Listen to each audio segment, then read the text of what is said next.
Hello students, फिर से आप सभी का स्वागत है हमारे क्लास अपॉन में। और ये है असाइनमेंट 3 क्लास 10th का नवंबर माह 2020-2021 का। तो विषय है हमारा हिंदी, जहाँ पे मैं क्वेश्चंस को समझाने की कोशिश करूँगा, साथ ही साथ इसके उत्तर तो मैंने यहाँ पे लिख दिए हैं। तो ये वीडियो स्पेशली मैं बता देता हूँ ऐसे स्टूडेंट्स के लिए है जो ऑनलाइन क्लास किसी कारणवश अटेंड नहीं कर पाए हैं या उनके पास ऑनलाइन क्लास के लिए मोबाइल उपलब्ध ना हो पाया हो, ऐसे स्टूडेंट के लिए है। लेकिन इसके बावजूद अगर आप ऐसे स्टूडेंट नहीं हैं और देख रहे हैं तो ध्यान से देखिए इसे और समझने की कोशिश कीजिए। तो कक्षा 10वीं का जो हमारा पहला क्वेश्चन इस प्रकार है, सूनापन दूर करने के लिए कवि सतीश जायसवाल कौन कौन से उपाय करते थे। तो सूनापन दूर करने के लिए कवि चौखट पर धान की बालियां लटकाकर चिड़ियों को आमंत्रित करते थे। फिर घर के भीतर सूनापन दूर करने के लिए कवि चौखट पर धान की बालियां लटकाकर चिड़ियों को आमंत्रित करते थे। फिर घर के भीतर की दीवार पर आईना लगता है, चिड़ियों की चहल पहल से उसके घर का सूनापन दूर हो सके, इसलिए वो इस तरीके से उपाय करते थे। फिर इसके बाद है क्वेश्चन नंबर 2, जो हमारा मनुष्य का संपूर्ण चिंतन दर्शन राग विराग लोक कला में सन्निहित क्यों है। तो इस पृथ्वी पर मनुष्य सबसे पहले आया, उसे वेदों से भी प्राचीन माना गया है, इसलिए लोकमानस ने इस पृथ्वी से माता पुत्र का संबंध स्थापित किया है। इन संबंधों की प्रगाढ़ता प्रकृति व मनुष्य के बीच सदा विद्यमान रहे।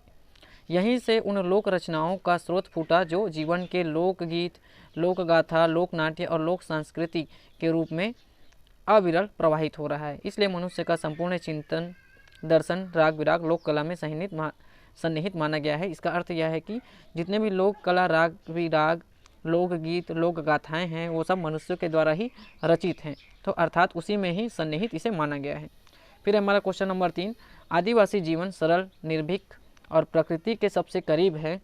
इस संदर्भ में उसके गुणों के उदाहरण अमर शहीद वीर नारायण सिंह के पाठ के आधार पर बताइए। तो उसके जो गुण हैं, संतोषी जीवन यापन करना, सादगी पूर्ण रहन सहन करते हैं, व्यय बोलन और जंगली उपज से अपना जीवन यापन करते हैं। यानी कि जो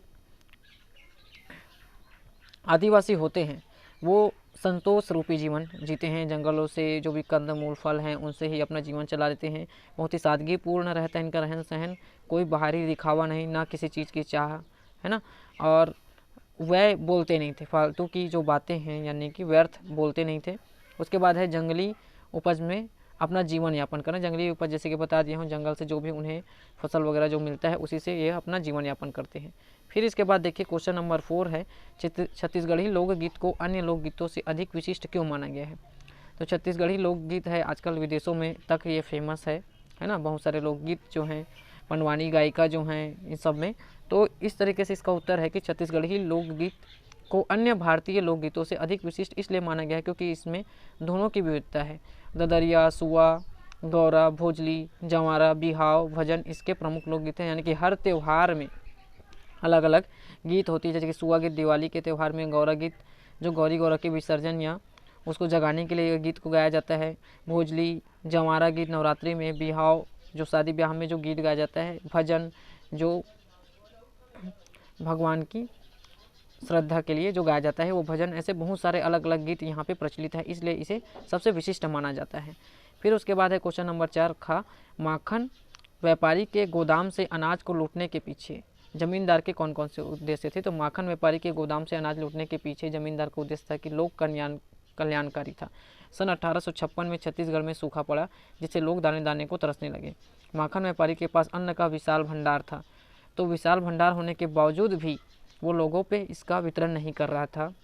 तो वीर नारायण सिंह को यह उचित नहीं लगा कि जनता भूखी है और ये व्यापारी जो है वो अनाज जमा कर रहे हैं। आज भी जमाखोरी होता है ना, और इसी वजह से किसी भी सामान का जो मूल्य है वो बढ़ जाता है।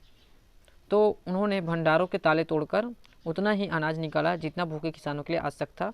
तो इसे लूट भी नहीं कहा जाएगा क्योंकि उसने जमाखोरी किया था, ये गलत था। फिर है हमारा लास्ट क्वेश्चन, निम्नलिखित विषयों में से किसी एक विषय पर लगभग 200 से 250 शब्दों में निबंध लिखे। कोरोनारी और इसी कोरोना वायरस की वजह से असाइनमेंट आ रहा है, तो आप बहुत सारे यहाँ पे आपके ऊपर भी जो घटनाएं हैं आपने देखा होगा और किस तरीके से महामारी फैली हुई है, इस पर आप बहुत अच्छा खासा निबंध लिख सकते हो। और पर्यावरण और हमारा दायित्व, इस पर भी ये तो पुराना है, बहुत सारे 8वीं 9वीं 10वीं 8वीं 9वीं में भी ये निबंध पूछा जाता था। तो ये सिंपल है, आप इसको लिख सकते हो, मैं नहीं लिखा हूँ। अगर आप चाहते हो कि मैं इस पर वीडियो बनाऊँ तो मुझे कमेंट कीजिएगा, मैं अच्छे से टॉपिक इस पर उठा के अच्छे अच्छे पॉइंट दे के इसके निबंध लिख सकता हूँ। तो मिलते हैं अगले वीडियो में। अगर अभी तक आपने हमारे चैनल को सब्सक्राइब नहीं किया है तो सब्सक्राइब कीजिएगा, वीडियो को लाइक नहीं किया है तो लाइक करके अपने दोस्तों तक शेयर कीजिएगा। और मैं अभी नेक्स्ट बहुत सारे जो असाइनमेंट के जो सब्जेक्ट बाकी हैं उस पर भी वीडियो अपलोड करूँगा। तो मिलते हैं नेक्स्ट वीडियो में। धन्यवाद।